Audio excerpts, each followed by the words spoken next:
Hi guys, ayan ang ating almusal. Maggagawa tayo ng berries. Meron tayo ditong blueberries and blackberries. Yan, puro tayo berries guys. Maganda yan kasi anti-cancer. At saka maganda rin yan kasi kami ay sobrang sipag. Marami kaming work guys. Even Sunday, yes, di ba? We're still working. So, kaya kailangan namin ng mga masusustansya. Okay lang yan, medyo mahal pero okay lang.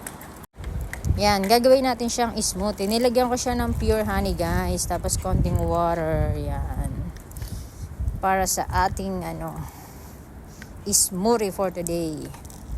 Yes, let's go! Yan, sarap niya guys.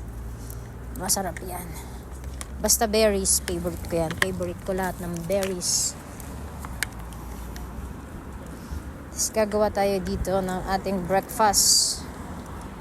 Kasi meron pa akong ham sa rep, tas marami akong cheese. Marami akong cheese sa rep, iba't ibang klaseng cheese. Kaya, yan.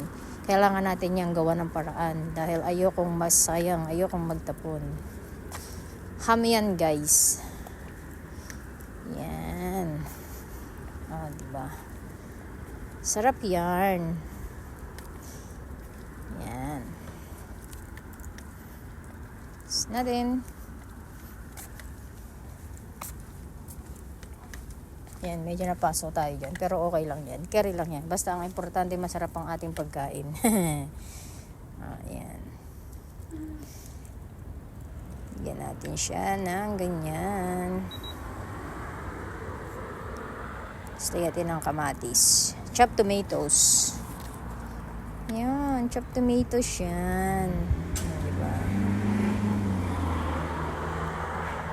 Sarap yan, guys.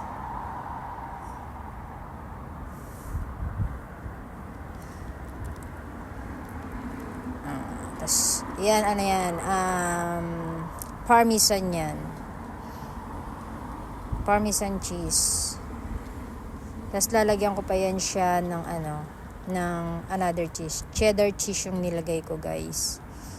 Yan. Tapos, pabreak rin natin siya ng konti para mag-melt yung cheese niya. Yan. Sarap siya, guys. Diba?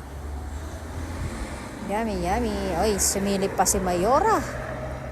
Sumilip pa si Mayor. Diba? Ayan. Oops, nalaglag yung ko. Pero okay lang yan. Carry lang. Pwede naman natin yung kunin. So, yan. Nakaisa na tayo. Gagawa pa tayo ng another one. Dalawa. Alam nyo naman, malakas akong kumain. Diba? Alam nyo yan. Alam nyo yan, guys. Na malakas tayong kumain. Kaya, yan. Sarap yan. Ganyan lang, apaka-simple, di ba? Breakfast na tayo, guys. Yun, no? Ang sarap, po.